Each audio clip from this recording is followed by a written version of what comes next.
నమస్కారం. మహావిష్ణువు 21 అవతారాలను అన్వేషించే ఈ అద్భుతమైన మూలగ్రంథ విశ్లేషణకు స్వాగతం. మొదలుపెడదామా?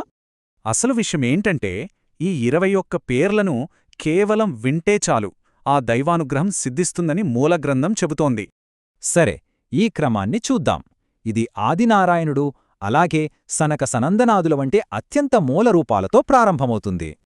అక్కడనుండి యజ్ఞవరాహ, నారద, నరనారాయణ, కపిలావతారాల రూపాలోకి ఈ పరంపర ఎంత సహజంగా ప్రవహిస్తుందో మనం గమనించవచ్చు. మహర్షులు, విశ్వపాలకుల రూపాలతో ఈ సృష్టి ఎలా ముడిపడి ఉందో మనమిప్పుడు చూద్దాం. దత్తాత్రేయుడు, యజ్ఞుడు, ఋషభుడు, అలాగే గొప్ప రాజైన పృథు మహారాజు వీరందరినీ దైవావతారాలుగా ఇక్కడ స్పష్టంగా చూడవచ్చు. ఇక్కడొక ఆసక్తికరమైన మలుపు. అందరికి బాగా తెలిసిన సుపరిచితమైన రూపాలు మత్స్యావతారంతో మొదలవుతాయి.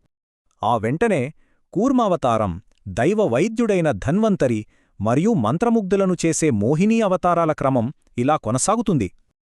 ఆ ఉగ్రరక్షకుడైన నరసింహస్వామి అలాగే అపార జ్ఞానం కలిగిన వామనావతారం కూడా ఈ జాబితాలో మనకు కనిపిస్తాయి. ఈ పరంపరలో 16వ అవతారం గురించి ప్రత్యేకంగా చెప్పుకోవాలి. అదే గొప్ప యోధుడైన పరశురాముడు. ఆ తర్వాత వెంటనే 17వ అవతారంగా ధర్మబద్ధమైన, అందరికీ ఆదర్శప్రాయమైన శ్రీరామావతారం వస్తుంది.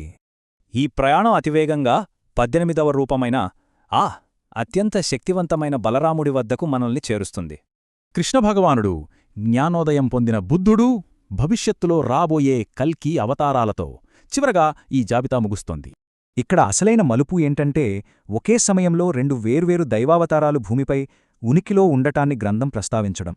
దైవం సాధారణ సమయ పరిమితులకు అతీతంగా అసలు ఎలా పనిచేస్తుంది? నిజంగా ఇది అంతుచిక్కని అద్భుతమైన రహస్యం గదూ.